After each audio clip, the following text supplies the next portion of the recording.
Hello there and welcome. I am very glad you found your way here tonight. Maybe the day has been loud, maybe your mind has been circling through too many little rooms, opening too many doors, trying to remember too many things. If so, let this be a softer place. Let your shoulders settle. Let your breathing slow. Let your hands rest wherever they are. There is nothing you need to prove here. There is no boss attempt to win, no map room to find, no geo to retrieve, no fragile charm to protect. Tonight, we are only going to wander gently through one of the most elegant corners of Hollow Knight. Tonight, we are talking about the Mantis Lords and the Mantis Village. And I should say this right at the beginning. The Mantis Lords are my favourite bosses in Hollow Knight. They may be yours too. They are also one of the most widely loved boss encounters in Hollow Knight, often remembered by wanderers for their rhythm, their honour, their music, their clean patterns, and the unforgettable moment when the whole Mantis tribe changes its behaviour after you prove yourself in combat. I will be careful with that wording. I cannot claim as a hard fact that they are the single favourite of most wanderers everywhere. But it is completely fair to say that they are beloved, iconic, and very often named among Hollow Knight's standout fights. The reason is not only that they are difficult. Hollow Knight has many difficult bosses. The Mantis Lords are special because they feel like a culture condensed into a duel. They do not ambush the knight. They do not screech or rage or collapse into mindless infection. They wait on their thrones. They watch. They close the path to deepness until the challenge is accepted. Then, when the fight begins, it does not feel like chaos. It feels like ceremony. A single lord descends first. Then two sisters enter together. The blades cross the arena. The rhythm tightens. The music rises. The knight learns when to stand still, when to dash, when to jump, and when not to panic. And after the battle, when the three Mantis Lords bow, the entire village follows the meaning of that bow. The Mantis youths and Mantis warriors stop attacking. The tribe recognises that the knight has earned safe passage through their territory. It is one of the cleanest examples in Hollow Knight of respect being earned through action rather than dialogue. So tonight, we will move slowly through that idea. We will talk about the village, the tribe, the lords, the truce with Hallownest, the border with Deepnest, the Mantis Claw, the mark of pride, the exile of the traitor lord, the role of the infection, and why this whole section of Hollow Knight feels so complete. We will keep the confirmed pieces clear, and when a detail is suggested by the environment rather than spoken aloud, we will hold it gently instead of forcing it into certainty. You do not have to remember any of this perfectly. Let the facts pass like quiet steps on wooden platforms. Let the blades move far away from you. Let the music become a pulse in the background. And now, with the fungal wastes breathing below us, with the village waiting in shadow and discipline, let us begin. The Mantis village is not introduced like a friendly settlement. It is hidden deep in the fungal wastes, below the more open paths where the night meets mushrooms, acid pools, Queen Station, Leg Eater, Cloth, Quirrell, Bretta, Elder Who, and the roads that eventually lead toward the City of Tears and Deepnest. By the time the wanderer descends into the village, the mood has changed. The space feels narrower, sharper, more vertical, and more deliberate. The architecture is not grand in the way the City of Tears is grand. It is not overgrown in the way Greenpath is overgrown. It feels cut into the earth by a people who value movement, height, defence, and discipline. This is important for the lore Because the Mantis village teaches the wanderer about the tribe before anyone explains them. The Mantis youths fly and dart through the air. The Mantis warriors stand ready with long-reaching attacks. The platforms ask for precision. The village itself rewards wall movement, and the Mantis claw found there gives the knight the ability to cling to walls and leap away from them. The wanderer does not simply read that the Mantises are agile fighters. The wanderer learns it in the hands. The Mantis village is also one of the clearest places in Hollow Knight where danger and civilization exist together. The inhabitants attack intruders, but they are not mindless beasts. Their aggression is tied to territory, tradition, and honour. Before the Mantis lords are defeated, the tribe treats the knight as an intruder.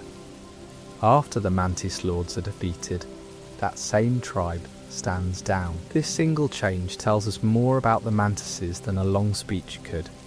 Their violence has rules. Their respect has rules too. For a sleep story, we can imagine arriving there slowly. The air is damp from the fungal wastes.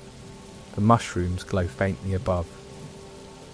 Below, the village waits in layered platforms, wooden structures, and quiet blades. Nothing here is soft in the ordinary sense, but there is a strange calm in its order. The Mantises know who they are. Their village knows what it is for. Let that first impression settle. Not safety, exactly, but order. Not welcome, exactly, but meaning. The village does not smile at the night.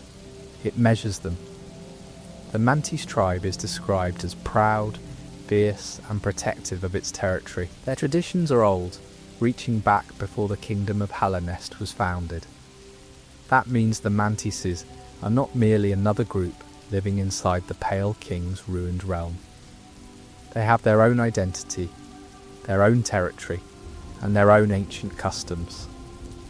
They existed as a people with their own ways before Hallanest tried to gather so much of the underground world beneath one crown. This is one of the most important things to understand about Mantis lore.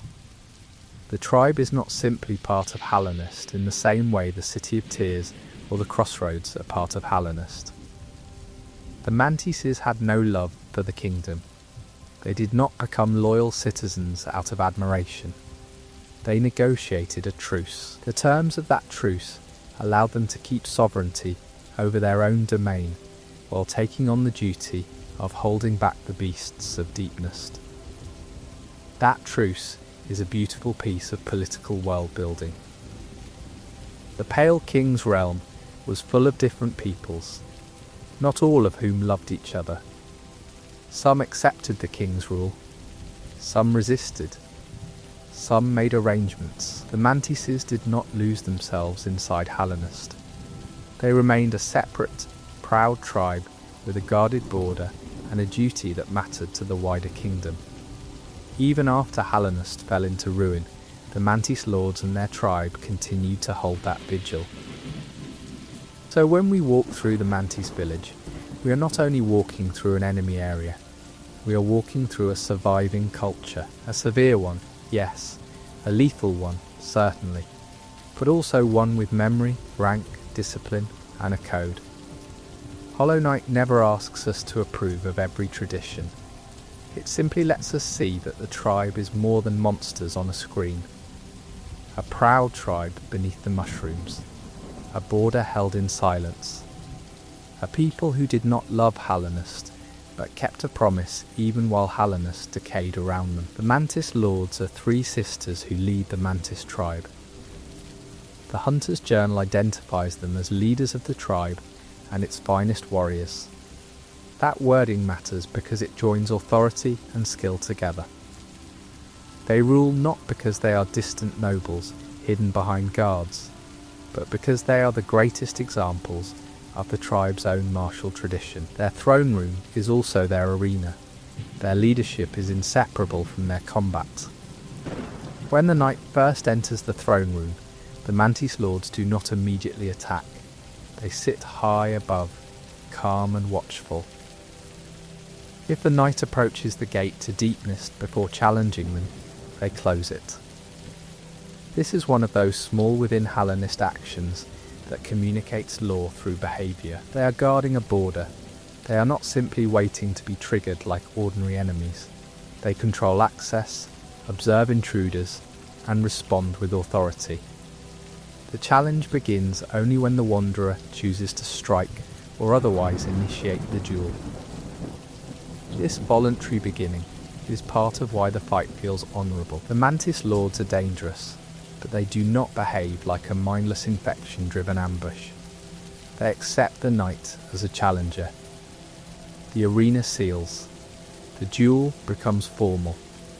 The first sister descends alone. Only after she is defeated do the other two fight together. The visual composition is unforgettable. 3 thrones, 3 silent rulers, and a 4th broken throne nearby. The broken throne is strongly understood as connected to the traitor lord, the brother who once ruled with them before being deposed and exiled. Hollow Knight does not stop to explain that with a long cutscene. It lets the architecture remember him. One place is missing. One ruler is gone. The sisters remain. 3 sisters. 3 thrones. One broken place beside them. A family history written in furniture, silence, and the absence of someone who chose another path. Wanderers often describe the Mantis Lord's fight as a dance. And that description is not just romantic exaggeration. The fight has a rhythm that feels unusually clean. In the first phase, one Mantis Lord attacks with a small set of readable patterns. A dash across the arena, a drop from above, and a spinning blade thrown from the wall. The attacks are fast, but they are not messy. The fight asks for calm, timing, and recognition. Then, the second phase begins. The remaining 2 sisters descend together, and the rhythm changes. The arena is busier, but it still feels structured.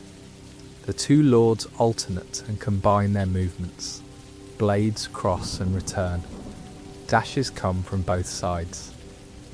The knight must learn not to panic, because panic is punished. The safest way through is often not frantic movement, but small, precise choices. Stand here. Jump now. Dash only when needed. Let the blades pass. That is why the encounter is so beloved. It teaches the Wanderer a form of Hollow Knight combat that feels almost musical. The boss is difficult for many first-time Wanderers, especially if faced early, but it is also fair enough that improvement feels visible. A Wanderer who dies several times may suddenly feel the rhythm click into place. Once that happens, the fight becomes less like surviving chaos and more like answering a pattern. The music supports that feeling. Christopher Larkin's Mantis Lord's theme is tense, elegant, and ceremonial. It does not make the sisters feel like beasts. It makes them feel like duelists. The fight's design, animation, arena, and music all point in the same direction. These are rulers whose violence has grace. Let the fight become distant music now. Dash, drop, blade, dash, fall, blade. Not danger here in the room, only rhythm remembered from far away. The moment after the Mantis Lords are defeated is one of Hollow Knight's quiet masterpieces. The sisters return to their thrones and bow. They do not explode into infection. They do not scream in defeat. They do not collapse as if their whole purpose was only to be killed. They acknowledge the knight. The fight ends as a duel, not an execution. That bow changes the village. After the Mantis Lords are defeated, the Mantis warriors and Mantis youths stop attacking the knight. They become passive. Some even bow.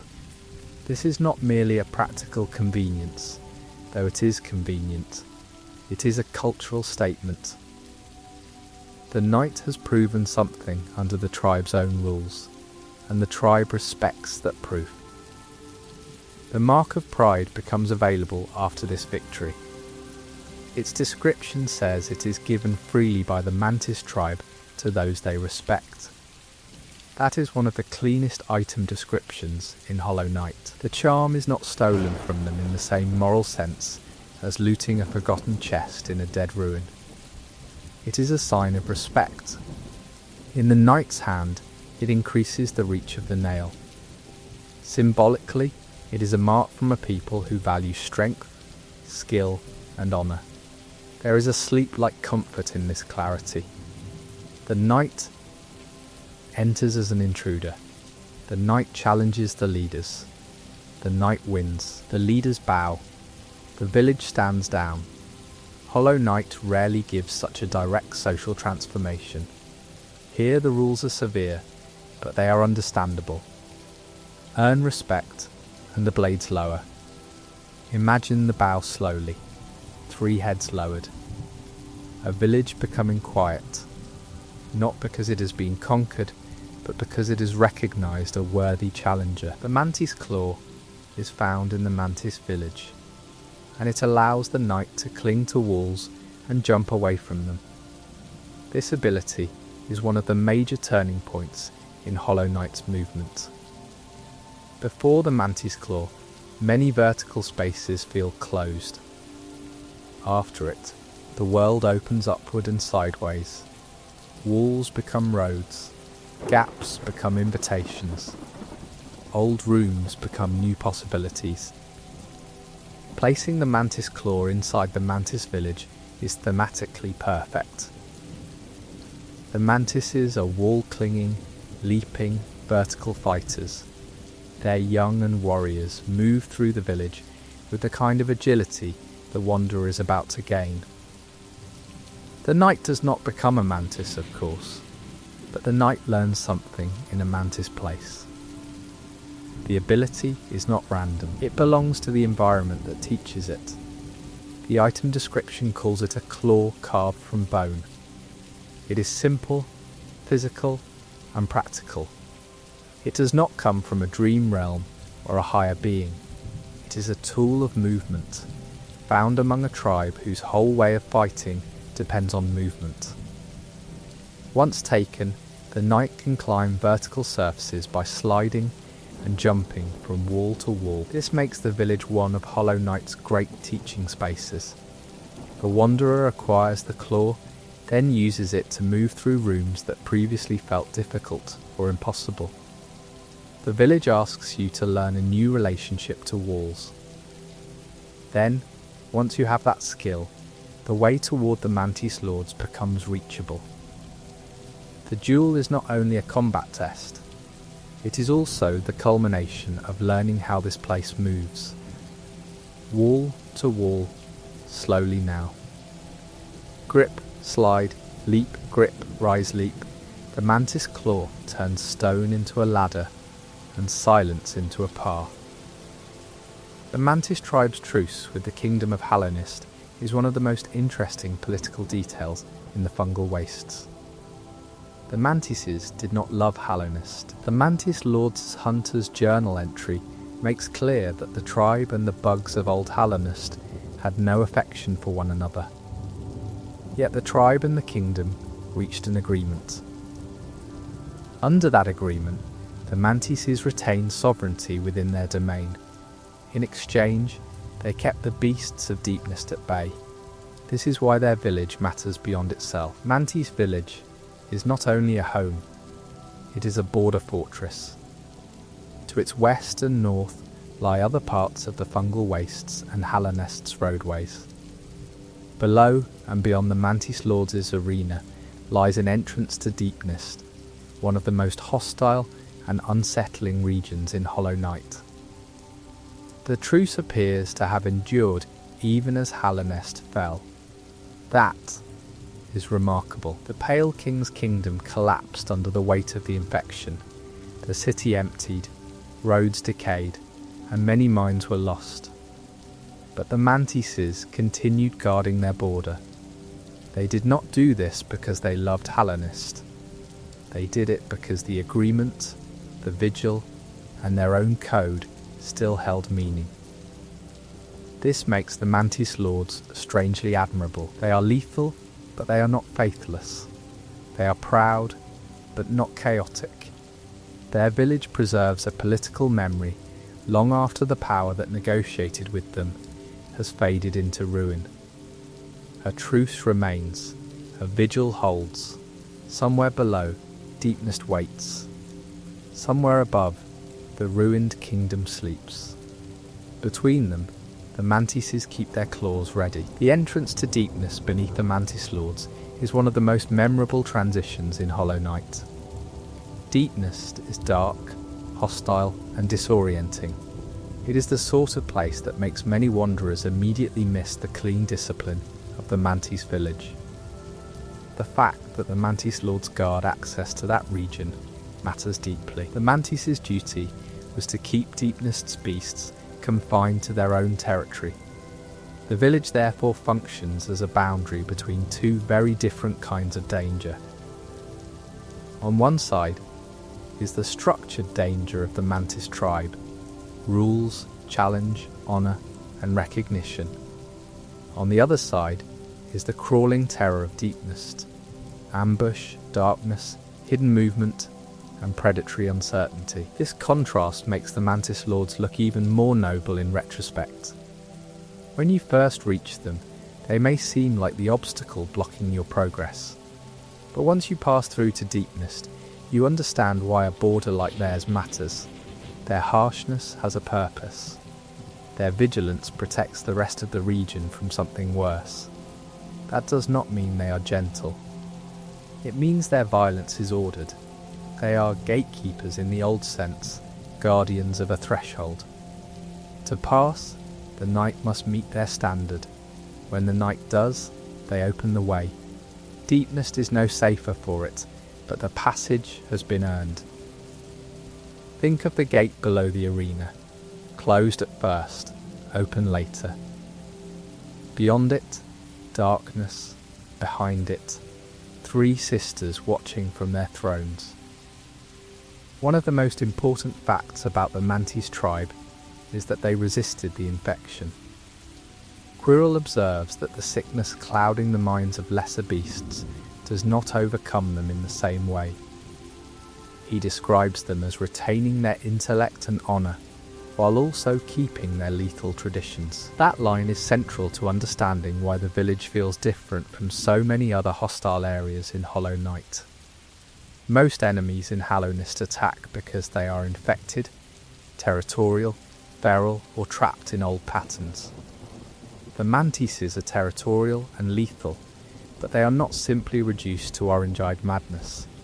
Their minds remain their own. Their village remains organised. Their leaders remain seated in judgment. Their warriors stop attacking when honour requires it. This resistance gives the Mantis Lords a special place in the ruins of Hallownest. They are not saved by the Pale King. They are not sealed away by the Dreamers. They are not preserved as ghosts. They survive as themselves, through discipline, pride, and perhaps the harshness of their own traditions. Hollow Knight does not give a full biological explanation for why they resist. It simply shows that they do. The contrast with the traitor lord makes this even sharper. He and his followers chose to embrace the infection for strength. The village rejected them. In that choice, the Mantis tribe drew a line. Strength gained by surrendering the mind was not acceptable. Honour mattered more than power. A sickness in the air. A village that resists. Blades still sharp, minds still clear. It is a severe kind of peace, but peace all the same. The traitor lord was once one of the leaders of the Mantis tribe, ruling alongside his three sisters. He embraced the infection and turned against them. For that, he was deposed and cast out with followers who also became infected. This is not a loose guess. It is supported by the Hunter's Journal and the story Hallownest gives us. The broken fourth throne near the Mantis Lords is not accompanied by a sign that spells out every detail, but it is widely and strongly understood as the traitor lord's former throne. The visual storytelling is clear enough to be meaningful, while still leaving Hollow Knight its usual restraint. 3 thrones remain whole. 1 is broken. 3 sisters remain. 1 brother is gone. The traitor lord's story is important because it shows that the Mantis tribe was not perfectly united. Their resistance to the infection came at a cost. Some among them wanted the strength the infection offered. Those who accepted it were expelled. The tribe preserved its honour by cutting away those who betrayed it, even when the betrayal came from one of its own rulers. Later, the traitor lord and his followers are found in Queen's Gardens, not in Mantis Village. Their attacks are more brutal, their bodies marked by infection, and their behaviour lacks the elegant restraint of the sisters.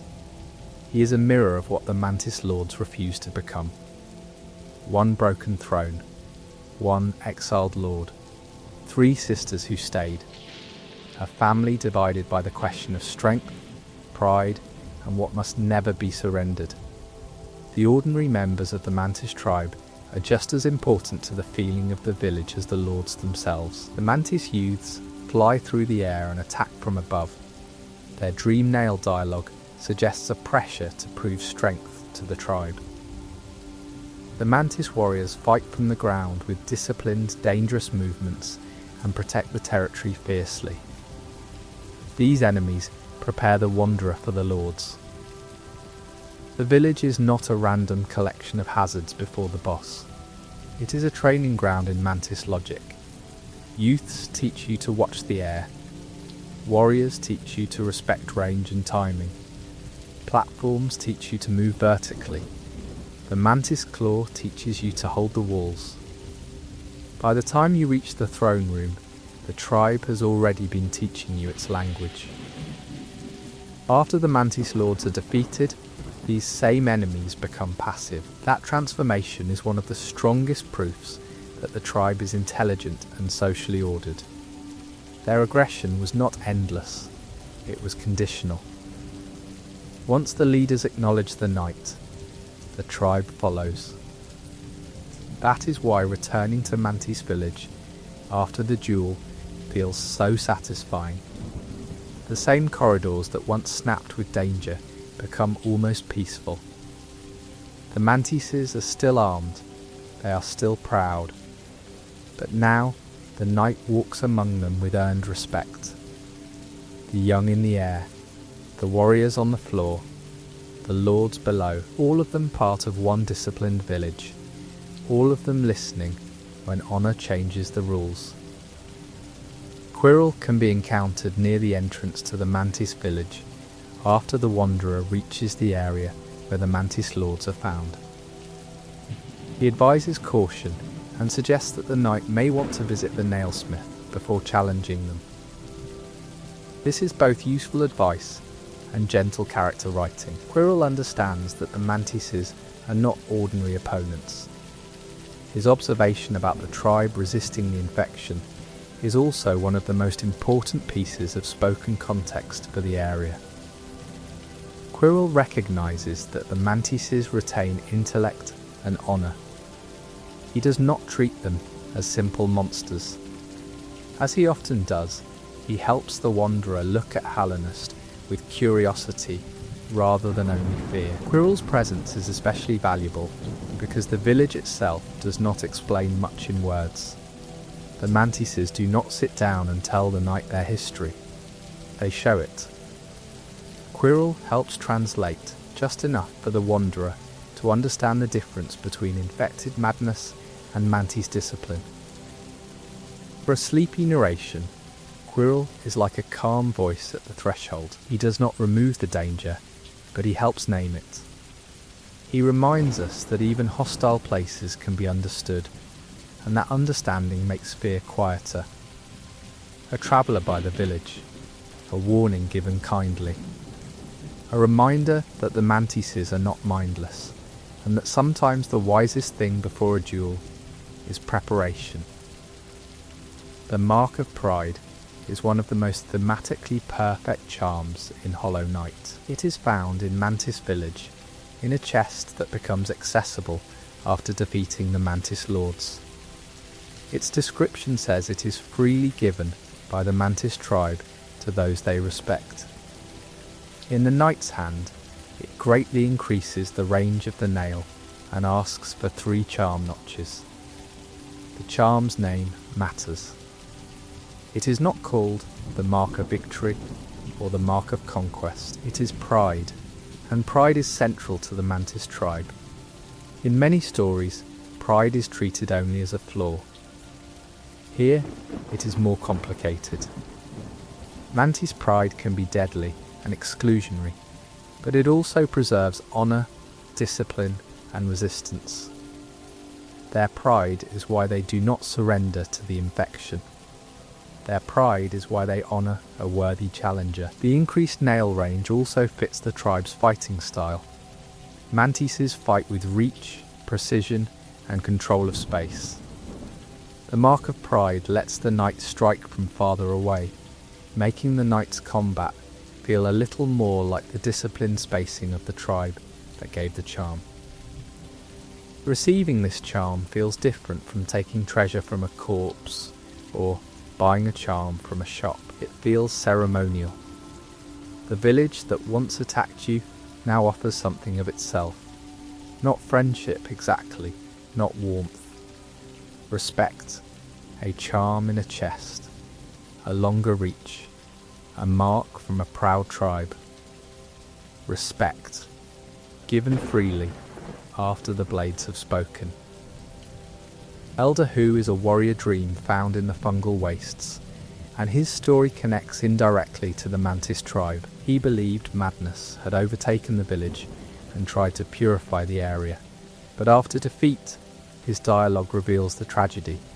If madness was present, it was his own. The Mantises killed him after he attacked them. This is an important correction. A careless lore-telling might say Elder Hu fought infected Mantises. That would miss the point. The Mantis tribe resisted the infection. Elder Hu, affected by his own delusion, saw corruption where the tribe's lethal normality already existed. The Mantises were dangerous, but not in the way he believed. Elder Hu's story deepens the theme of perception in Hollow Knight. The world is ruined, and many creatures truly are infected. But not every hostile being is infected. Not every violent tradition is madness. The Mantis tribe can be savage to outsiders, while still being clear-minded. That distinction matters. For the sleep version of this story, Elder Hu becomes a quiet warning about assumptions. The village was harsh, yes, but harshness is not the same as corruption.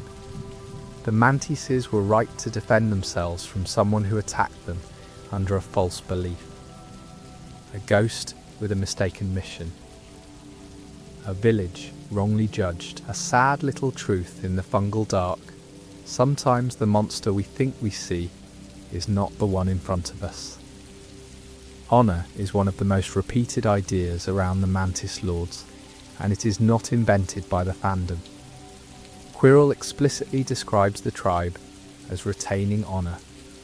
The behaviour of the lords and village supports it. The duel is accepted, the terms are clear, the leaders bow after defeat, and the tribe respects the outcome.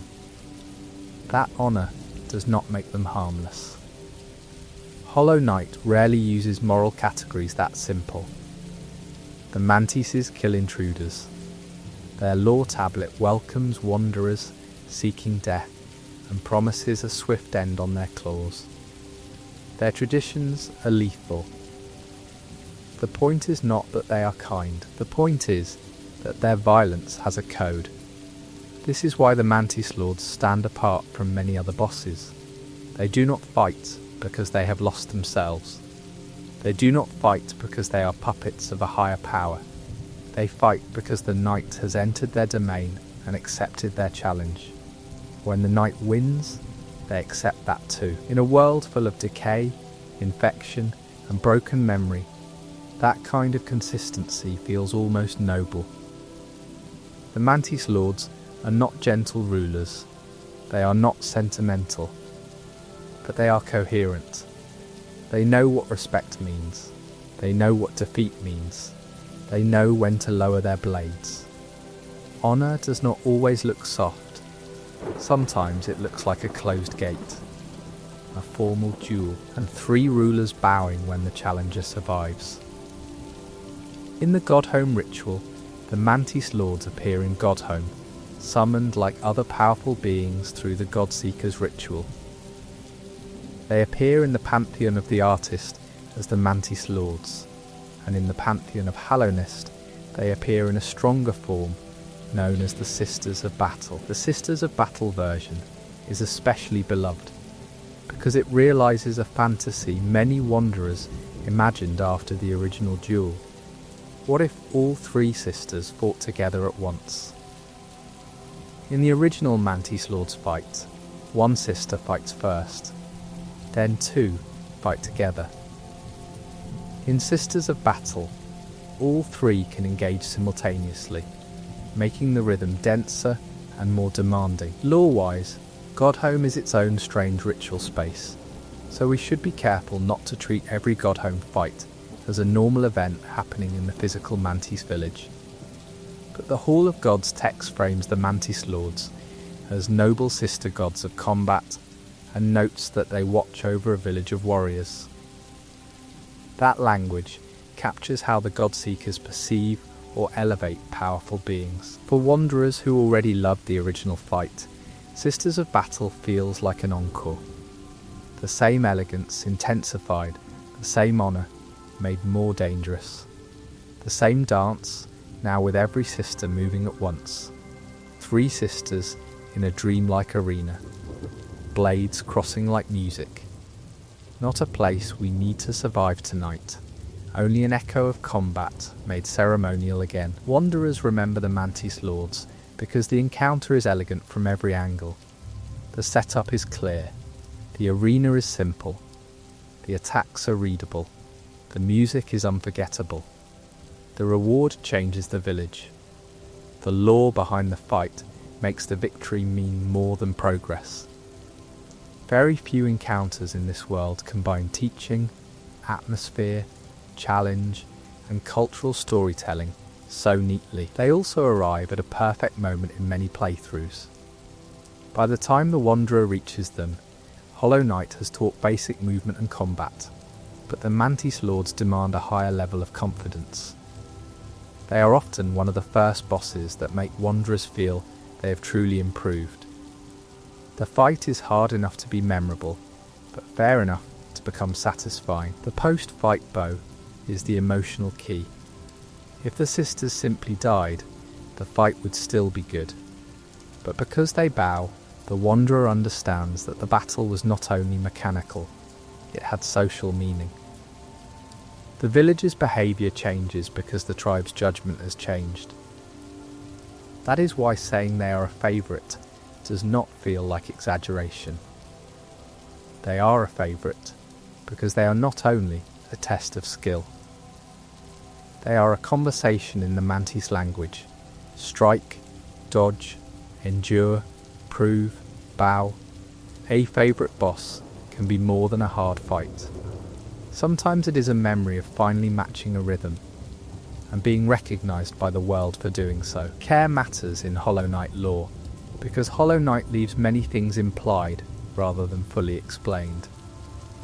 For the Mantis Lords, we can say with confidence that they are 3 sisters, leaders of the Mantis tribe and its finest warriors.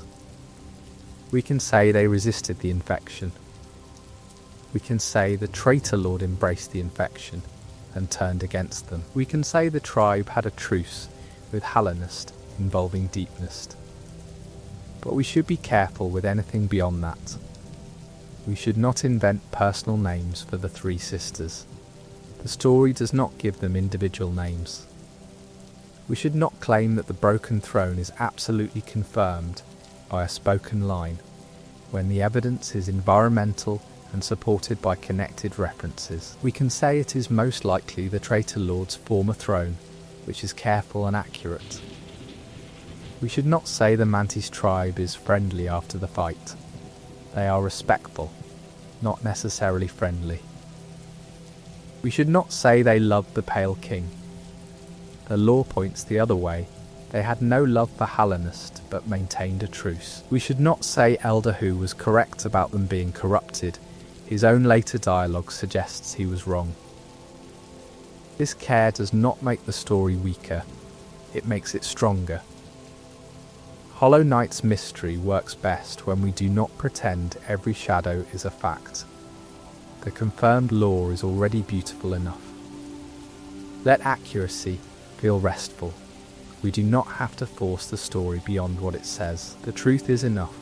3 sisters, a proud village, a broken throne, and honour in the dark.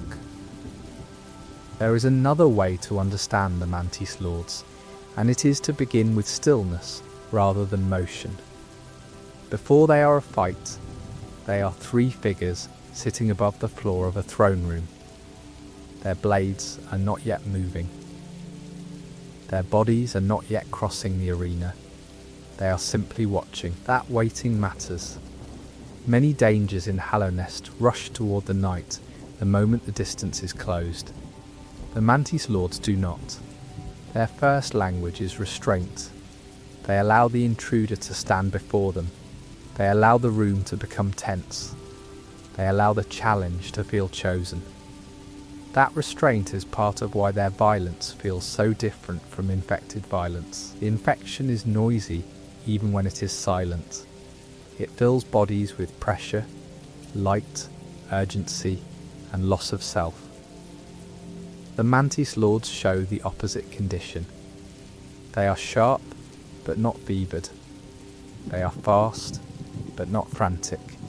They are lethal, but not wild.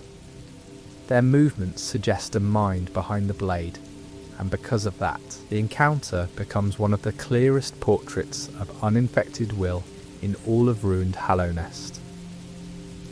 The sisters are also important because they prove that Hallownest was never culturally simple. The Pale King's kingdom was not one smooth nation of identical citizens. It was a network of peoples, regions, bargains, resistances, and old arrangements. The City of Tears carried royal authority and civic grandeur. Deepness resisted the kingdom in its own dark way.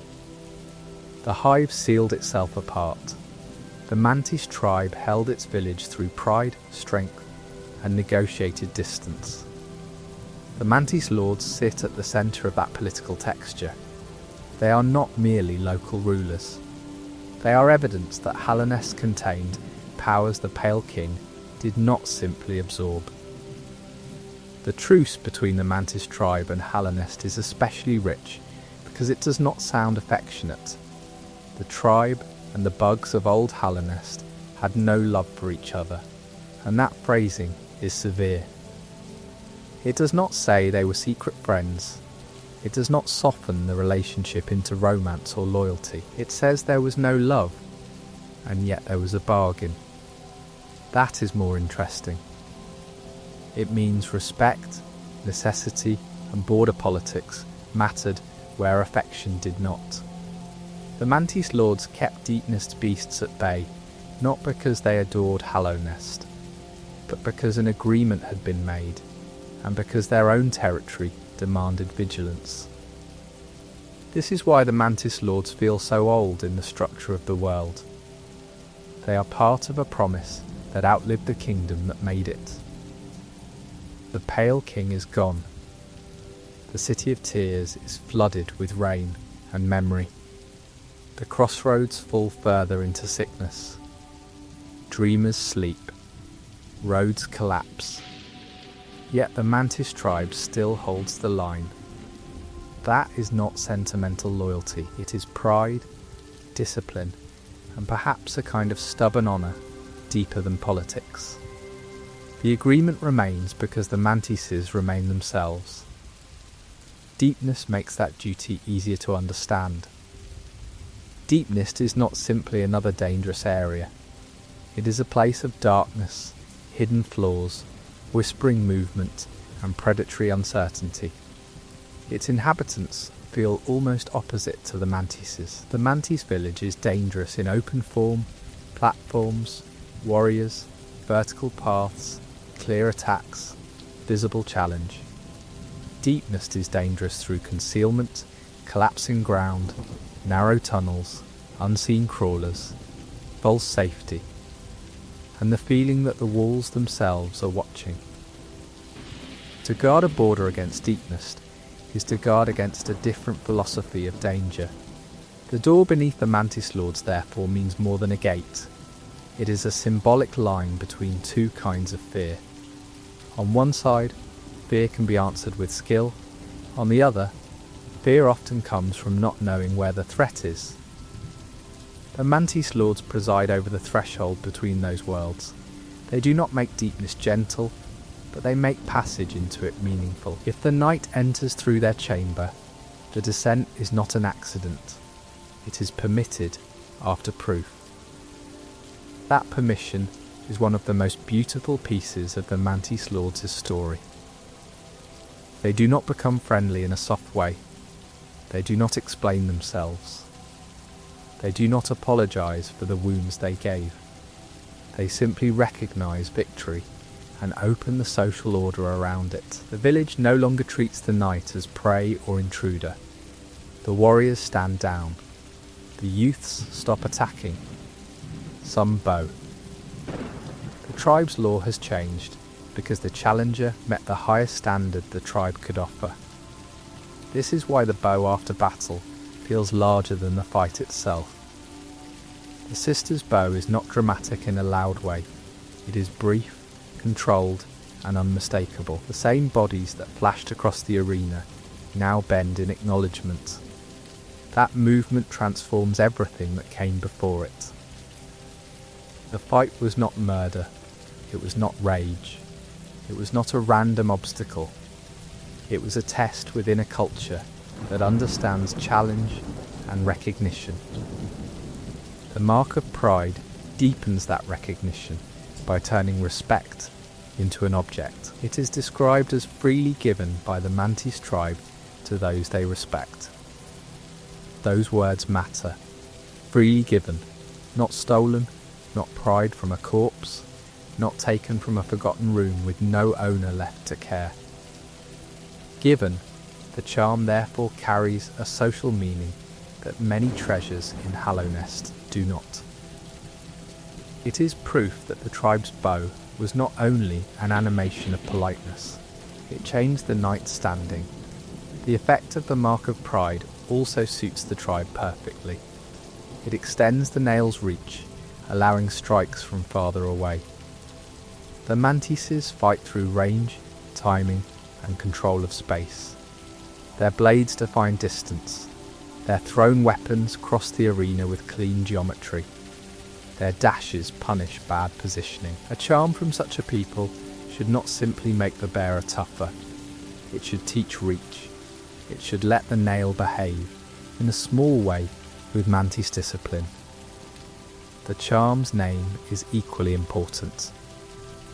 Pride in Hallownest can be dangerous, but here it is not empty vanity, it is cultural identity. The Mantis tribe survived because it held to itself. The Mantis Lords resisted the infection because surrendering the mind for power was not acceptable to their code. The mark of pride is not called the mark of strength, though strength is involved. It is pride, because the tribe's respect is bound to self-command, honour, and refusal to be reduced. The Mantis claw is not a gift in the same direct way as the mark of pride, but its place in the village still matters. The knight finds it within Mantis territory, and the ability changes the whole shape of movement. Walls become useful, vertical shafts become invitations. Rooms previously crossed with difficulty become readable in a new way. In a place ruled by agile wall-clinging warriors, the knight gains the ability to cling and leap. The village teaches with its body. This makes the path to the Mantis Lords feel like preparation rather than simple approach. The village trains the wanderer in Mantis, thinking before the duel. Youths attack from the air. Warriors command space from the ground. Platforms rise and drop. The claw changes walls from barriers to surfaces of motion. By the time the throne room is reached, the body has already learned a little of the language the sisters speak fluently. The Mantis Lords' attack patterns continue that language. A dash across the floor is a line. A drop from above is a vertical answer. A spinning blade from the wall is a curve returning through space.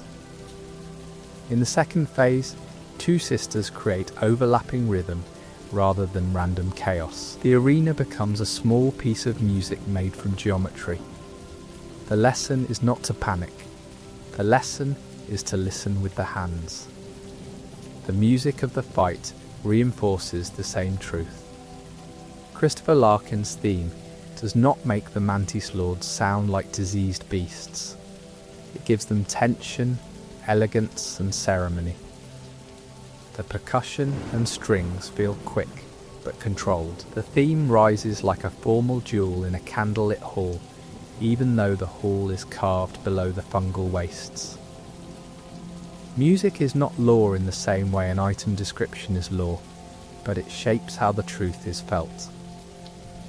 The Mantis Lords sound honourable before the bow confirms it. Their throne room is also a piece of law.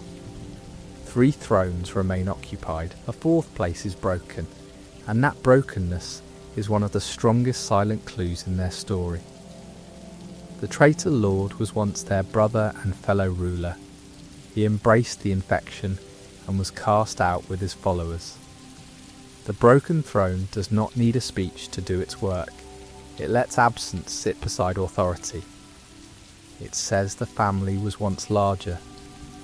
It says one seat was lost. It says the sisters' stillness is not without history. The traitor lord is not only a separate boss elsewhere in Hellenist. He is the shadow that makes the Mantis Lords clearer. Without him, their resistance to the infection might seem like a simple trait of the species or region. With him, it becomes a choice that divided the tribe. Some mantises did accept the infection's promise of strength. The sisters did not. The tribe did not. The outcasts were expelled. This means the Mantis Lords' purity is not passive, it is defended. The traitor lord's followers in Queen's Gardens show what the Mantis tribe refused to become. The Mantis traitors and Mantis Petras keep the sharpness of Mantis bodies, but the orange force has changed the meaning of their movement. Their aggression lacks the ceremonial clarity of the village. The traitor lord himself is large, brutal and infected. He is still Mantis, but his power feels swollen rather than disciplined. He mirrors the sisters by contrast. Strength without honour, motion without the same restraint, family without loyalty. The tragedy is that the traitor lord was not an outsider. He was not a random enemy who happened to resemble them. He was their brother. He once shared rule with them. His betrayal therefore cuts into the deepest part of the village's identity. The Mantis Lords did not merely reject a stranger's corruption. They rejected one of their own leaders. That makes their discipline harsher, but also more understandable. A people who survived the infection had to be willing to cut away even a royal limb. This is where the Mantis Lord's story becomes quietly heartbreaking. They are often remembered for grace and excitement, but beneath that beauty is loss. The 3 sisters sit beside a broken absence. They rule a village that had to exile part of itself. They guard a border for a dead kingdom they did not love. They preserve honour in a world where honour no longer has many witnesses. Their stillness is not empty, it is the stillness of those who have endured. Elder Hu adds another layer, because his story shows how easily the Mantises can be misunderstood. He sought to purify the borderlands of Hallownest from the infection, but his own infected mind made him see the Mantis Lords and their tribe as afflicted by the plague. He attacked them, and they killed him. This is a terrible little reversal. The Mantises were among the ones who resisted the infection, yet an infected sage saw them as the problem. That mistake is one of the cleanest warnings in the wider lore. Danger and corruption are not the same thing. The Mantis tribe is dangerous. It is severe, territorial, and willing to kill. But that does not make it infected. Elder Hugh's tragedy is that he confused disciplined hostility with plague. His mind, already touched by the sickness he wanted to fight, misreads strength as corruption. The Mantis Lords become more impressive because they stand in the exact place where someone else's infected perception failed. The memorial associated with Elder Hu near the gates to the City of Tears is also important because it keeps his story from becoming simple. He was not only a fool, he was a travelling sage with a purpose, someone trying to purify the borderlands. The infection turned that purpose against the innocent.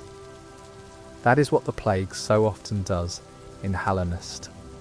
It does not only make bodies violent, it bends intentions until even a healer can become an attacker. The Mantis Lords, by contrast, do not need to claim purity, they demonstrate it. They do not speak long speeches about resisting the plague. They sit, guard, fight, bow, and continue. Their proof is behavioural. Their village remains ordered. Their warriors obey the new judgment after the duel. Their border holds. Their traitors are exiled. In a kingdom where so much truth is hidden in corpses, dreams and ruins, the Mantis Lords are startlingly legible. Quirrell's presence near the village helps the wanderer notice that legibility. He warns the knight to prepare, and suggests seeking the nailsmith before facing them, which tells us the Mantises are not ordinary enemies to be brushed aside. He also recognises their unusual resistance to the infection. Quirrell often acts like a gentle interpreter of Hallownest, noticing what matters without breaking the world's quiet. Near the Mantis village, his caution feels respectful rather than fearful. The nailsmith's connection here is practical, but it also fits the mood. The Mantis Lords are warriors of refinement. Challenging them with a dull nail can feel almost disrespectful, though the story does not forbid it. The suggestion to improve the nail before the duel makes the fight feel like a proper trial. A challenger prepares. A weapon is sharpened. A village waits. The duel is entered with intention. The Mantis Lords are optional in the broad path through Hallownest, because deepness can be reached by other means, but their importance is larger than necessity. Some optional encounters feel like side rooms. The Mantis Lords feel central because they reveal how a surviving culture works. They show that Hallownest's ruin did not flatten every society into the same shape. They show honour existing outside the Pale King's direct order. They show that respect can be earned even from those who begin as enemies. This optional quality actually strengthens them. The Mantis Lords do not need to be mandatory to matter. Like many of Hollow Knight's best truths, they wait for those who descend far enough and choose to engage. The challenge is there. The thrones are there. The gate is there. The charm is there. The wanderer in the story, the knight within the world, can pass another way, but the village remains, complete and severe, whether or not the jewel is taken immediately. The ordinary mantises also deserve attention, because they make the lords believable. A ruler in fiction can feel hollow if no culture surrounds them, but the mantis lords are surrounded by a tribe that reflects them. The mantis youths are quick and aspiring. Their dream-nailed thoughts suggest the pressure to prove strength. The mantis warriors are disciplined guardians with reach and posture. The whole village moves according to values the sisters embody at the highest level. This is why the fight does not feel isolated. The path through the village is the first half of the conversation, and the throne room is the answer. Every enemy before the lords teaches a smaller version of the same lesson. Watch movement, respect space, stay calm. When the sisters fight, they are not a sudden new language. They are the language perfected. The village's architecture says the same thing. It is vertical, narrow, layered, and cut with platforms. It does not feel comfortable in the human sense, but it feels suited to mantis bodies. A people who leap, cling, and strike from sharp angles would not build like the citizens of the City of Tears. Their home is not a palace of rain and windows. It is a disciplined structure of posts, ledges, and guarded passages. The shape of the place tells us what kind of bodies live there. The fungal wastes around the village create another contrast. The wastes are soft, damp, and organic, full of mushrooms, spores, bouncing fungal bodies, acid pools, and strange breathing surfaces.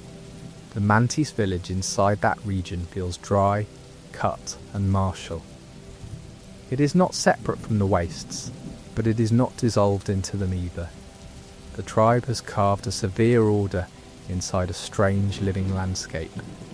That makes the village feel even more intentional. Queen Station nearby offers a softer threshold into the region. Leg Eater hides with his fragile charms. Cloth can be encountered in the wastes. Quirrell watches and thinks. Elder Hu waits as a dream warrior nearby. The fungal wastes are full of wandering figures and side stories, but the mantis village is the place where all that wandering meets a culture that does not wander. It stands. The fact that the mantis tribe retains intellect after Hallownest's fall is not only a biological curiosity, it is thematically important. Many enemies in Hallownest are dangerous because they have lost themselves. The mantises are dangerous because they remain themselves. That difference changes the moral texture. Fighting a husk can feel like cutting through a remnant. Fighting a mantis lord feels like being judged by someone fully present. Their presence also changes how we think about the Pale King's failure. The King's great solution involved sealing the radiance through the hollow night, supported by the dreamers and hidden sacrifices. That solution failed. Yet here, away from the centre of royal planning, the mantis tribe found a different kind of survival. Discipline, pride, exclusion of the infected, and the maintenance of old borders. It did not save Hallownest, but it saved them. This does not mean the mantis lords are morally perfect. They are harsh. They kill intruders. Their village is not welcoming. Their culture seems to place immense pressure on strength. Elder Hu died because they defended themselves against his attack. The door to deepness opens only after violence. But moral perfection is not what makes them compelling. What makes them compelling is coherence. Their harshness belongs to a code, and the code can recognise worth outside itself. That recognition is rare in Hallownest. Many beings speak only in fragments. Many attack until destroyed. Many are trapped by dreams, duties, hunger or madness. The mantis lords, without a single long conversation, create a complete social exchange. Stranger enters, rulers test, stranger wins, rulers bow, tribe obeys. Gift is given, passage opens. It is clean, almost ancient in its simplicity. The Sisters of Battle in Godhome intensify the same idea without replacing the original. In that strange ritual space, the three sisters can be faced in a stronger form where all three fight together. This is not the same as saying the physical throne room encounter happened that way in the village. Godhome is its own dreamlike arena of attunement and worship. But the title given there, Noble Sister Gods of Combat, captures how perfectly the God-seekers perceive them. They are not gods in the same way the radiance is a forgotten light, but they are elevated by combat into something sacred. The Sisters of Battle form is beloved because it feels like the hidden completion of the original rhythm. In the village, one sister tests first, then two together. In Godhome, the dream of all three moving at once becomes real. The pattern grows denser, but the identity remains. It is still clean. It is still formal. It is still a dance of blades. Godhome does not make them less Mantis, it distills them. This matters because the Mantis Lords' greatness is not based on surprise alone.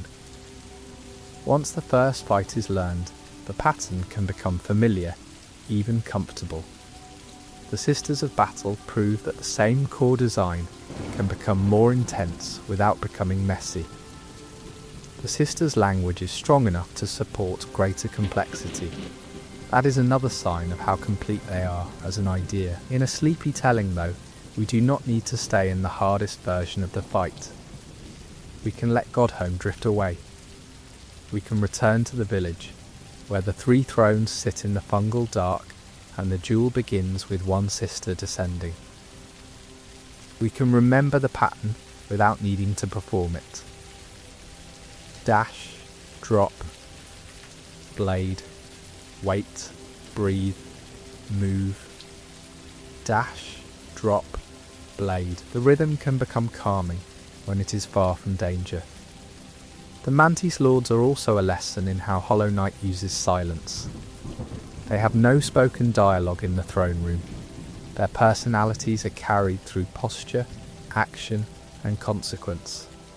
Sitting still tells us they are composed. Closing the gate tells us they guard. Fighting in phases tells us they respect challenge. Bowing tells us they honour victory. Changing the village tells us their authority is real. The broken throne tells us they have lost someone. Almost none of this needs words. Dreamnail thoughts and journal entries add context, but the core experience is visual and behavioural. This is why their lore feels so strong, even to someone who misses details. You can feel that the Mantis Lords are different before you can explain why. The explanation comes later. The truce, the infection, the traitor lord, deepness, the mark of pride. But the body understands first. These are not beasts, these are rulers. The phrase finest warriors is important because it implies the tribe values combat as a form of authority. The sisters are not ceremonial leaders hidden away from danger. They are the peak of the village's own standard. This is why defeating them matters to the whole tribe. If the knight can stand before the finest warriors and survive their judgment, then ordinary warriors have no reason to continue treating the knight as a mere intruder. A hierarchy has spoken. That hierarchy also explains why the Mantis Lords do not chase the knight through the village after defeat. They are not humiliated. They are not obsessed with revenge. Their pride is strong enough to accept loss. This may be the most honourable thing about them. Anyone can demand respect when winning. The Mantis Lords grant respect after losing. Their bow is not weakness. It is proof that their code is stronger than their ego. The tribe's passivity afterward can feel almost startling. Rooms that were tense become quiet. Enemies that once lunged now stand aside. The village does not become safe because the mantises are harmless. It becomes safe because the social meaning has changed. That is a rare feeling in a world where most safety comes from benches, shortcuts, or defeated enemies. Here, safety comes from earned respect. Even the bench near the village gains a different feeling after the duel. Rest in Hollow Knight is usually practical, but near the Mantis Lords, it can feel like resting at the edge of a culture that has decided not to kill you. The fungal wastes still breathe. Deepness still waits, but the village itself has changed from hostile territory into a severe kind of sanctuary. Not warm, not friendly, but acknowledged. The lower entrance to Deepness remains one of the most memorable rewards of that acknowledgement. It is not a comfortable reward. Deepness is often frightening, especially when entered from below the Mantis Lords. The contrast can be so strong that the Mantis village feels peaceful in retrospect. That is part of the genius of the placement. The place that felt dangerous becomes the place you miss once the darkness below begins to move. This retrospective nobility is important. At first, the Mantis Lords are the obstacle. Later, they become guardians. The same fight changes meaning because the world around it teaches you what they were holding back. Deepness reframes them. The truce reframes them. The traitor lord reframes them. The mark of pride reframes them. The Mantis Lords become more impressive the more Hallownest is understood. Their relationship to Deepness also raises the question of borders.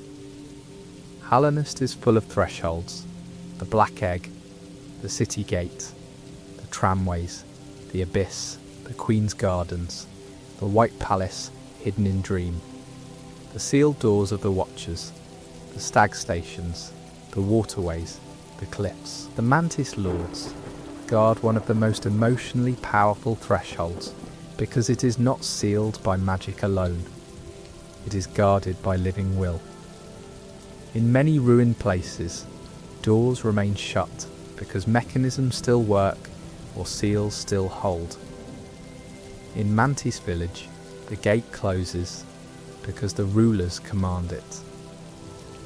This small distinction matters. It makes the border feel alive. The Mantis Lords are not leftover machinery. They are decision makers. They see the night approach and act. That ability to act is precious in Hallownest. So many beings are trapped in loops. The Mantis Lords are not. They make a judgment before the fight, and another after it. They respond to events. Their society responds with them. This responsiveness is part of why they feel like one of the last truly functioning powers in the kingdom. The Mantis Lords also complicate the idea of civilization. The City of Tears looks more like a civilization in the obvious sense. Towers, windows, elevators, libraries, sanctums, guard posts, noble houses. But by the time the night arrives, much of that civilization is hollowed out. The Mantis village is smaller and harsher, yet it functions. Its people still obey rulers. Its border still holds. Its values still have force. Civilization in Hallownest is not the same as marble and rain. Sometimes it is a blade lowered after a bow. This is why the Mantis Lords are so easy to love. They offer clarity in a world of ambiguity without becoming simple. They are enemies but not villains. They are harsh but not corrupt. They are proud but capable of respect. They are beautiful in motion but severe in purpose. They are optional but unforgettable. They are silent, but their story is loud if you listen carefully. The word entire in this title should be treated with care, because Hollow Knight never gives an entire biography of the sisters. We do not know their individual names. We do not know the exact moment the truce was negotiated. We do not know every detail of the traitor lord's fall. We do not know the private grief of the three sisters in spoken form. What we can tell is the entire confirmed shape: who they are, what they guard, what they resisted, who betrayed them, how they judge the night, and what their bow means. That honesty protects the beauty of the story. Inventing names for the sisters would make them smaller, not larger.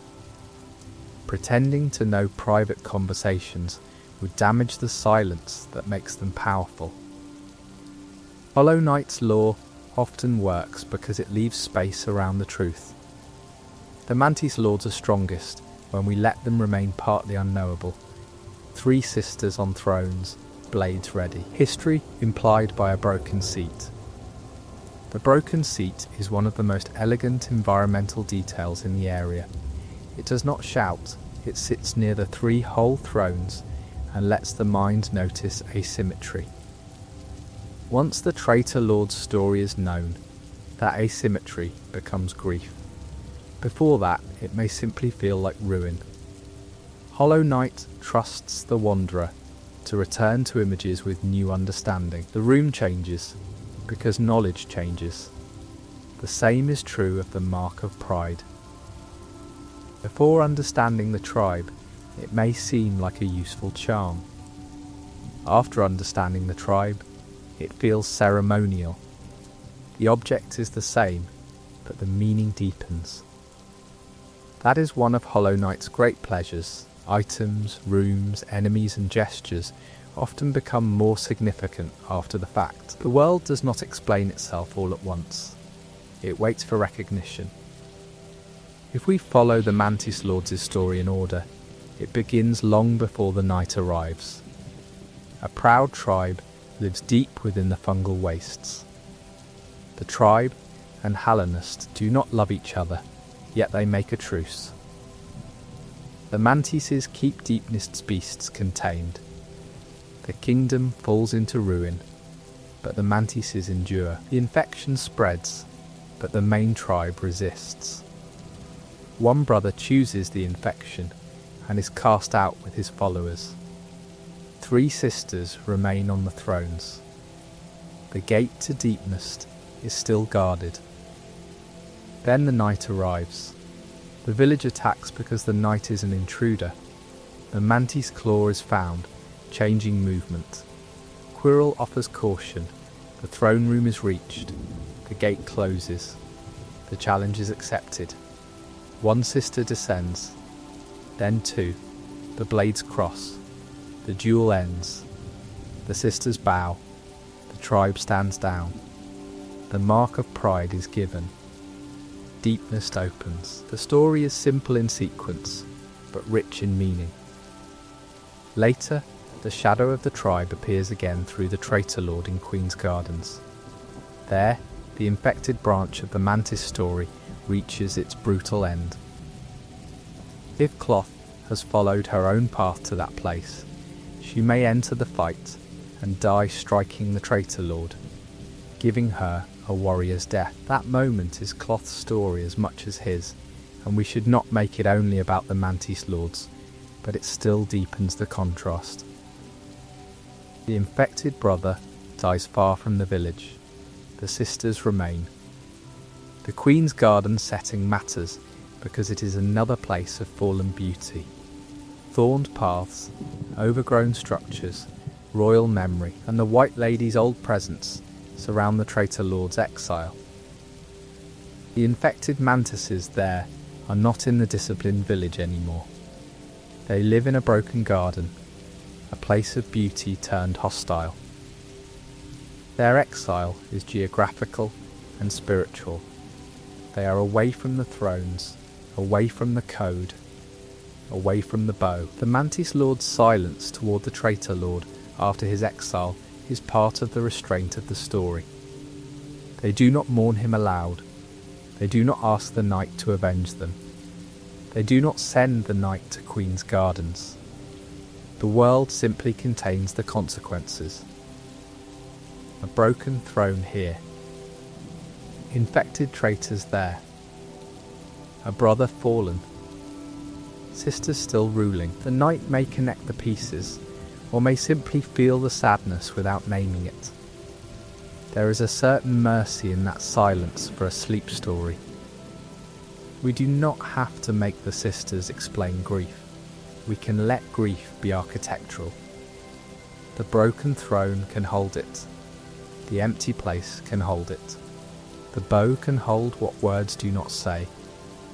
The village can continue.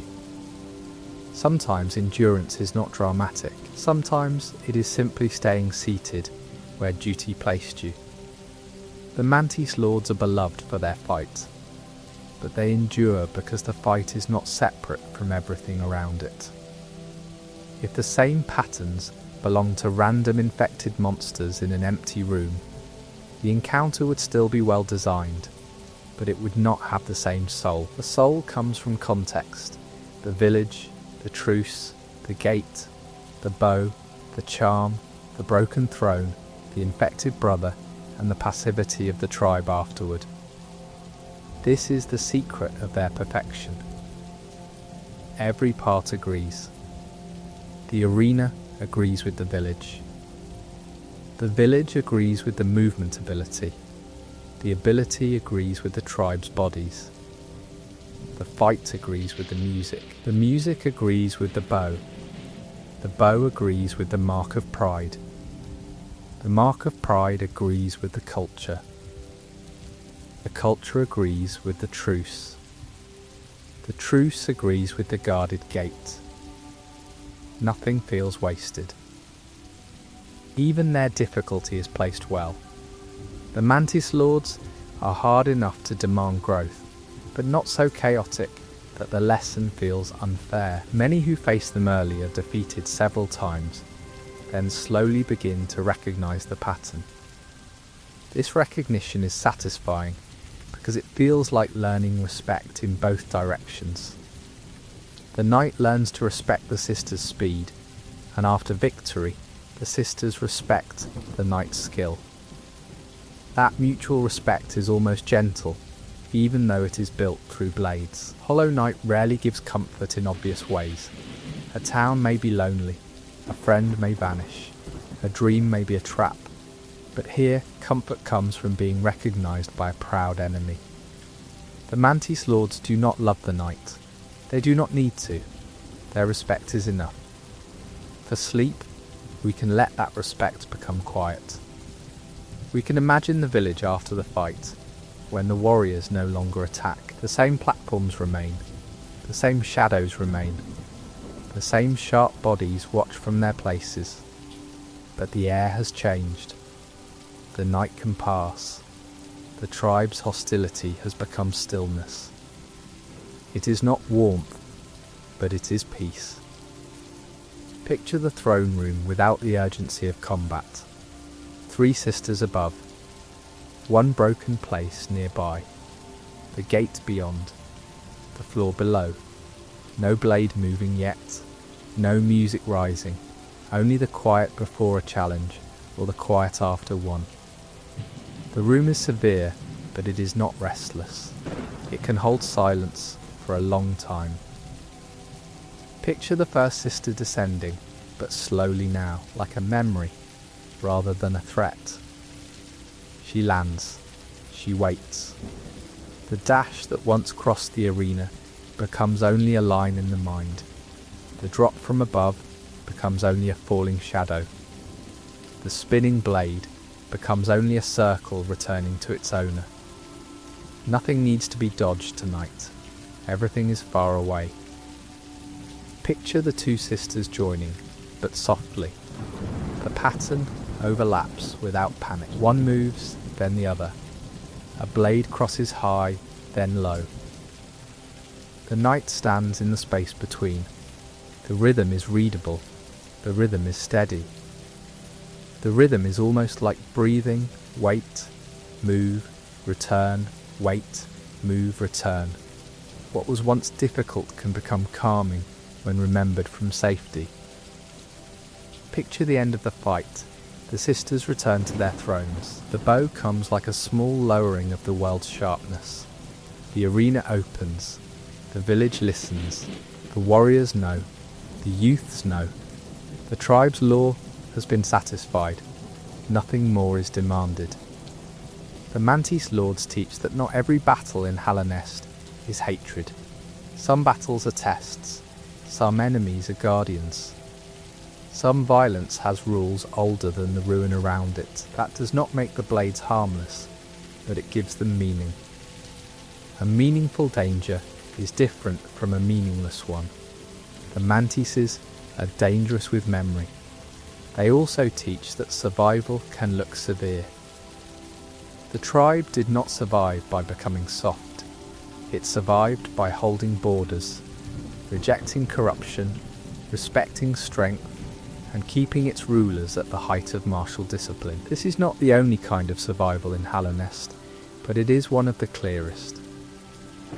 The Mantis lords are what survival looks like when pride refuses to bend. And yet, pride alone would be ugly if it could not recognise another. The Mantis lords' pride is saved by their bow. Without the bow they might feel arrogant. With the bow they feel honourable. They believe in their own standard, but they can admit when another has met it. That is the difference between pride as blindness and pride as code. The traitor lord shows pride's dark temptation, the desire for strength without restraint. The sisters show pride's better form, strength bound by recognition. This contrast is one of the great quiet moral structures of the Mantis story. Power is not condemned, weakness is not romanticised, but power gained by surrendering the self to infection is rejected, while power refined through discipline is honoured. The Mantis lords therefore sit at the crossroads of many Hollow Knight themes: infection and resistance, civilization and savagery, silence and meaning, family and exile, pride and honour, violence and respect, border and passage. Few encounters carry so much with so little speech. That is why they feel larger than their arena. Their blades are quick, but their story is patient. If the entire lore of the Mantis lords could be folded into one image, it might be this: 3 sisters sitting in a dark village beneath the fungal wastes, guarding a gate to a deeper dark, with one broken throne beside them and a charm of pride waiting for the worthy. That image contains almost everything: rule, loss, duty, border, challenge, respect. It is simple enough to remember and deep enough to return to. There is also something important in the way the Mantis lords are named. They are not introduced with personal names, titles of vanity, or long royal speeches. They are simply the Mantis lords. The title is collective. It binds the sisters together in the mind before separating them. Even though one descends first and the other 2 fight afterward, the identity of the boss is shared. They are not 3 unrelated champions. They are one ruling shape made of 3 bodies. That shared identity is part of their mystery. Hollow Knight often gives names to individual wanderers, dream warriors, merchants and rulers, but the sisters remain unnamed. This does not make them thin, it makes them iconic. They become almost ceremonial figures, less like conversational characters and more like living statues of the tribe's ideals. Their lack of individual names keeps the focus on role, discipline and unity. The story asks us to understand them as sisters, rulers and warriors before it asks us to imagine private personalities. Still, they are not interchangeable. The structure of the fight creates a subtle difference between the first sister and the two who follow. One tests the knight alone, then the other two enter together. The first phase feels like invitation and measurement. The second feels like judgment intensified. The sisters do not need dialogue to create escalation. Their order of arrival is enough. A single blade asks whether the challenger understands. Two blades ask whether that understanding can survive pressure. The original fight never shows all three sisters attacking at once in the physical village, and that restraint matters. It lets the duel feel severe, but fair. The sisters could overwhelm an intruder by sheer numbers if their only goal was slaughter.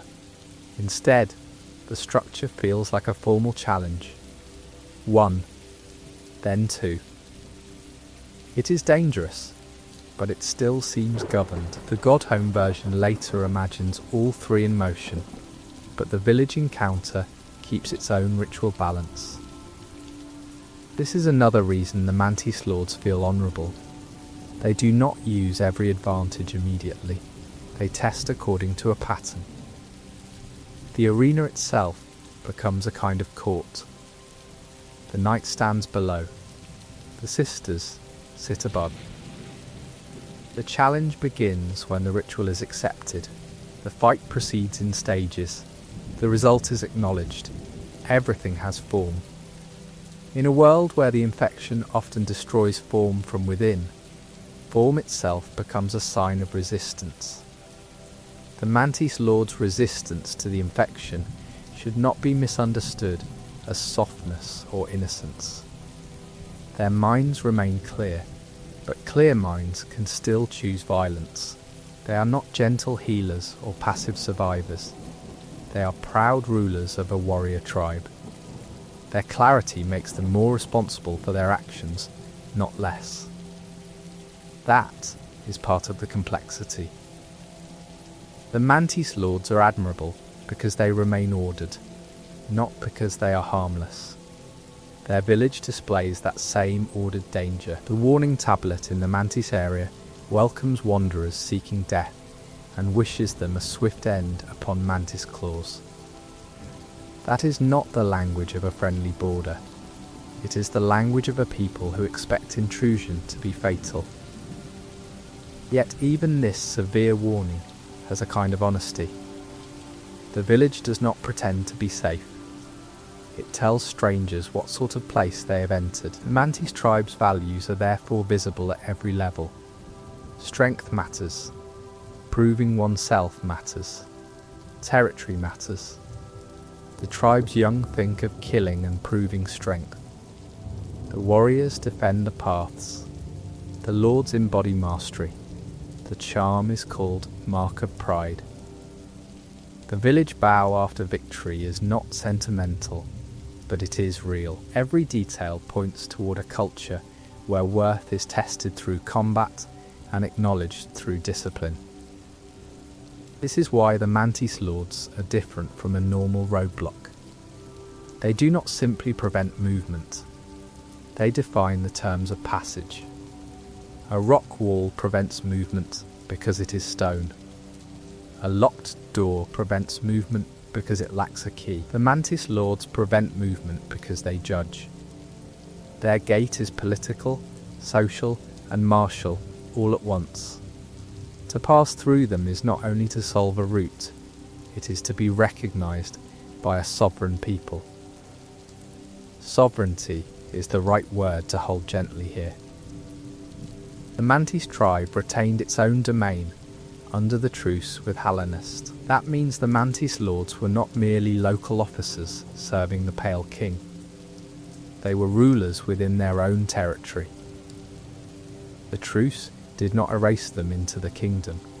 It allowed them to remain themselves while serving a border function useful to Hellenist.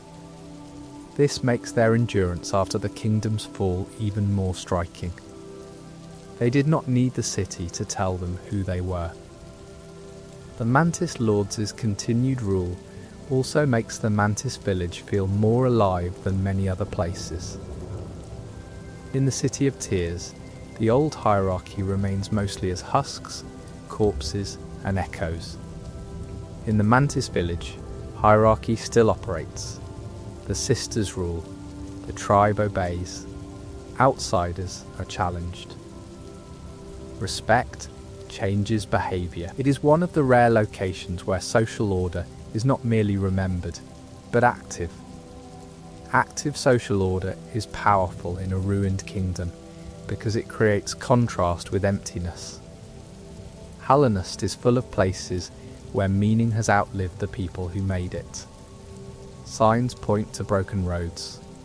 Elevators move through dead towers. Benches sit in lonely rooms. But in Mantis village, meaning still has living enforcers. The rules are not only relics, they are present. That presence makes the village a strange comfort after the fight. It is not comforting because it is soft. It is comforting because it is coherent. A coherent danger can become peaceful once its rules are satisfied. The mantises are not unpredictable after the bow. They do not suddenly betray the night. They do not pretend respect and then attack from behind. Their code holds, and that reliability feels almost warm in a world of broken promises. The code also explains why the Mantis Lords have such staying power in memory. Many bosses are remembered because they are difficult, beautiful, or important to the main story. The Mantis Lords are remembered because they make the Wanderer feel a social shift. The world reacts to the victory in a way that is immediate and visible. A whole village changes from hostility to respect. That kind of consequence is rare and deeply satisfying. The change also affects how the night seems within the story. The night is often silent and hard to read, moving through ruins without explaining intention. But after the Mantis Lords, the night has a recognised status in the eyes of a proud tribe. The mark of pride is almost like a diplomatic token, though earned through combat rather than speech. The Silent Wanderer has been named worthy without needing to say a word. This silence between the knight and the sisters is one of the most elegant relationships in Hollow Knight. Neither side speaks, yet both sides understand the exchange. The knight challenges, the sisters answer, the knight survives, the sisters bow, the tribe stands down. It is a complete conversation made of movement. The Mantis Lord's story also helps explain why the infection is so frightening. If the infection merely killed, it would be terrible enough. But it tempts, distorts, and takes minds. The traitor lord and his followers accepted it for strength. That means the infection could present itself not only as sickness, but as power. For a warrior culture, that temptation would be especially dangerous. The sisters' refusal therefore carries more weight. They did not reject something irrelevant to them. They rejected corrupted strength. This makes their victory over the infection cultural as well as biological. Perhaps their discipline helped them resist. Perhaps their pride made surrender intolerable. The exact mechanism is not fully explained, and we should not invent one. What the story shows clearly is the result. The main tribe remains uninfected, while the brother and his followers become traitors. The line is drawn not by theory, but by exile. Exile is one of the harshest tools a tribe can use, because it changes belonging. The traitor lord did not merely lose an argument, he lost his place. His throne broke, his followers left, his identity shifted from lord to traitor. The title traitor lord preserves both his former status and his fall. He is still called lord, but lordship is now stained by betrayal. His sisters, meanwhile, are not called loyal lords or pure lords. They need no corrective title. They remain the Mantis Lords. That simplicity is revealing. The traitor requires a mark of betrayal in his name. The sisters remain the standard from which he deviated. Their title is unchanged because their identity held. The Queen's Garden's exile also places him near another form of broken royalty. The Gardens belong to the wider story of the White Lady and the Old Kingdom's fading beauty. There, among thorns and overgrowth, the traitor lord becomes part of a different ruin. He is no longer in the spare, disciplined architecture of the village. He is in a beautiful place made hostile, which suits his own transformation. He has strength, but not home. If Cloth appears in that battle, her death can feel like a warrior meeting the end she sought. But the Mantis Lord's story does not depend on that version of events, because Cloth's path can differ. This is important to state carefully. The traitor lord is always part of the Mantis story. Cloth's involvement is conditional. Her courage can deepen the scene, but the sister's law remains true, whether or not she is there. Hollow Knight often allows such conditional sadness. A figure may live or die depending on the knight's path. An encounter may happen earlier or later. A boss may be optional, yet the world still feels coherent because the core facts remain steady. The Mantis Lords are steady in this way. Their village waits, their challenge waits, their bow waits. The timing can change, but the meaning does not. There is one more subtle point in the way the Mantis Lords guard Deepnest. They do not destroy Deepnest, they keep it at bay. That is a different kind of duty. It is containment, not conquest. Hallownest's relationship with Deepnest was never simple, and the Mantis tribe's role suggests a border that needed constant pressure. The sister's duty is therefore ongoing. A single victory does not solve it. The line must be held again and again. This ongoing duty gives their stillness a practical purpose. They are not sitting on thrones because the world is peaceful. They are sitting at a border because peace requires vigilance. Beneath them is a door. Beyond it is a region that does not share their order. The throne room is not a decorative court. It is a guard post made ceremonial. That blend of ceremony and function is central to their beauty. Their thrones are not disconnected from battle. Their arena is not separate from rule. Their rule is not separate from border defence. Their border defence is not separate from the truce. Their truce is not separate from Hallownest's political history. The more you pull on one thread, the more the whole weave appears. The Mantis Lords are also one of the strongest examples of Hollow Knight's respect for enemy cultures. The story does not say that every hostile being is evil. It asks what kind of hostility we are seeing. The Mantises are hostile because the knight enters their domain unproven. Deepnest's beasts are hostile in another way. Infected husks are hostile in another way. The Soul Sanctum scholars are hostile through ambition and madness. The Mantis Lords teach us to read danger carefully. Reading danger carefully is one of the great lessons of Hallownest. Some enemies are victims, some are guardians, some are predators, some are infected, some are dream memories, some are servants of old systems, some are simply wild. The Mantis Lords stand in the guardian category, but with the dignity of rulers. They are not there to be pitied in the same way as husks. They are there to be met. To meet them properly is to accept that the duel has beauty. This does not make the fight easy. Beauty is not the same as ease. The Mantis Lords are beautiful because their difficulty is clear. Every failure can feel like information. Every improvement feels earned. The arena is clean enough that blame slowly turns inward. not in a cruel way, but in the satisfying way that says, breathe, learn. That is why so many people return to the Mantis Lords fondly. A fight that once seemed impossible can become a favourite memory. The same attacks that caused panic become beloved patterns. The same music that raised tension becomes something you want to hear again.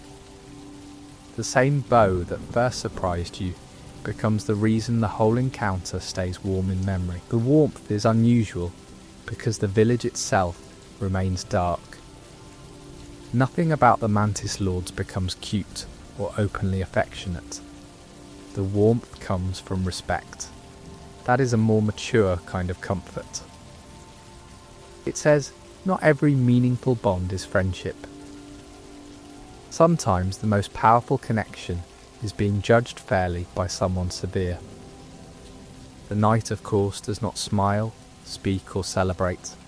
The Mantis Lords do not congratulate in words. The tribe does not throw a feast. Hallownest does not become safe. But the bow happens. The charm waits. The gate opens. The whole village changes its stance. In Hollow Knight, that is a great deal. We should also remember that the Mantis Lords are not destroyed by defeat. This separates them from many bosses. They survive the encounter and remain in their thrones. That survival is essential to the meaning of the bow. The knight has not removed them from the world. The knight has entered into their recognition. The rulers still rule after losing, which makes their authority feel stronger rather than weaker. A ruler who can survive defeat without losing dignity is rare in Fallen Hallownest. The Mantis Lord's power is not only physical victory, it is the stability of their code. Even when beaten, they remain themselves. The fight ends, but the sisters endure. That endurance is perhaps the deepest reason they feel safe to remember at night. Now let the story grow quieter. Let the fungal wastes breathe in the distance. Let the mushrooms pulse softly above the village. Let the acid pools lie still.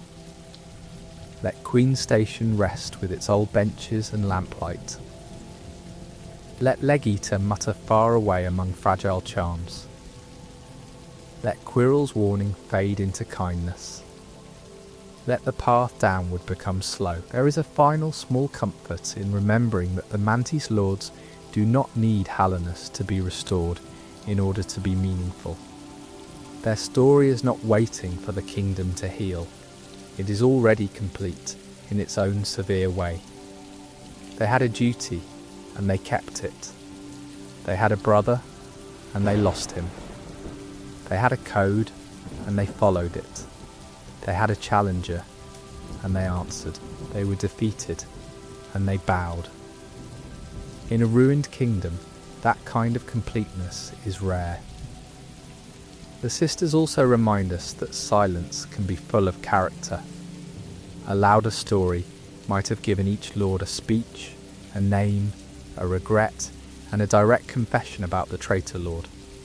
Hollow Knight gives less, and the less becomes stronger. The thrones, the gate, the charm, the bow, the broken seat, and the changed village all speak in their place. It is possible to know enough without knowing everything.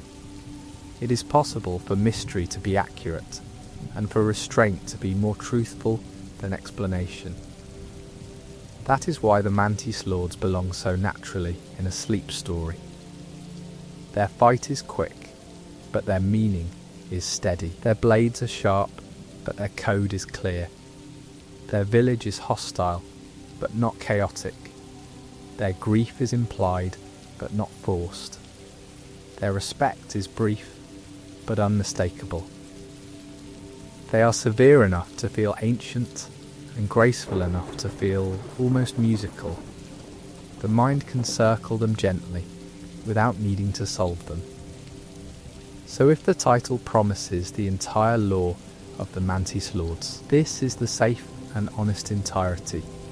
3 unnamed sisters, rulers and finest warriors of a proud tribe, a village deep in the fungal wastes, a truce with Hellenist made without love, a guarded border against deepness, resistance to the infection, a brother who chose corrupted strength and was cast out, a broken throne remembering him, a formal challenge to the night, a bow after defeat, a village that honours the result, and a mark of pride freely given to one who earned respect.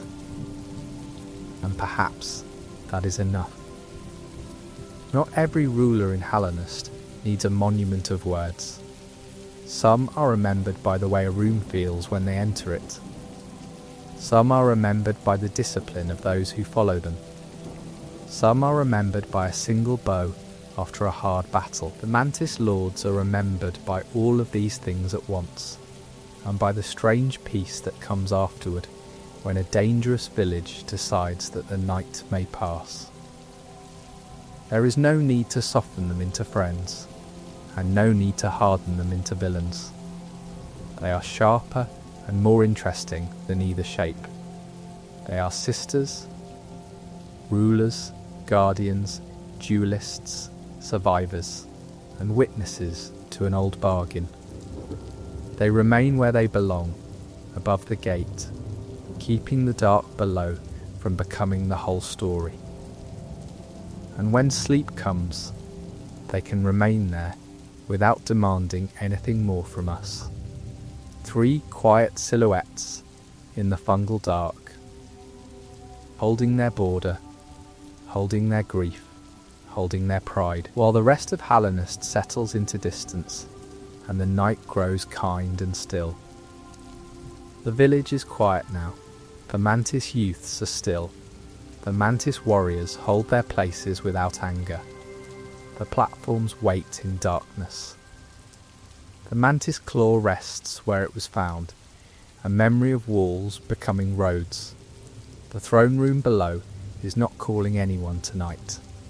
The sisters sit above the arena. They do not need to move. Their blades are at rest. Their thrones are steady. The broken place beside them remains broken, but even broken things can be quiet. Deepness waits beyond the gate, but the gate is closed. Nothing crawls through, nothing presses upward. The old vigil holds. The mark of pride gleams softly in memory. It is freely given to those the tribe respects. Tonight, it does not need to be equipped. It does not need to extend the nail. It can simply be a sign that respect was possible in a ruined kingdom. Even in Hellenist, where so much has been lost, a proud people could still bow. Elder Hugh's mistake can rest too. The infected mind that saw plague where there was discipline no longer has to wander. His story remains sad, but the mantises he misread are still clear. Dangerous, yes. Severe, yes. But not infected. Not broken in that way. Not surrendered. The traitor lord is far away in the garden's memory. His choice has already been made. His exile has already happened. His throne is already broken. Tonight we do not need to follow him into thorns. We can leave him as a shadow that explains the sisters' light by contrast. Godhome is far away as well. Bright and strange and full of ritual, the sisters of battle can sleep inside that dream of combat. All 3 moving at once, all 3 blades singing, all 3 bodies becoming one impossible rhythm. Not tonight. Tonight, there are only 3 sisters on thrones, still and watchful. You do not have to challenge them. You do not have to cross into deepness. You do not have to sharpen the nail. You do not have to prove strength to the tribe. The village is not asking anything from you now. It is only a story being told softly in the dark. Let the first dash pass by like a line of wind. Let the falling strike become a shadow that never lands. Let the spinning blade circle away and return home. Let the bow after battle lower every sharp edge. Let the warriors stand down. Let the youths fold their wings. Let the gate remain closed. Let the truce hold for one more quiet night. The fungal wastes breathe. The village listens. The sisters wait.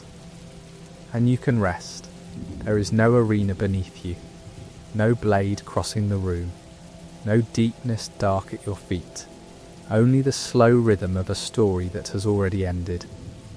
Only the quiet of 3 thrones. Only the memory of honour. Only sleep. Sleep well. Good night.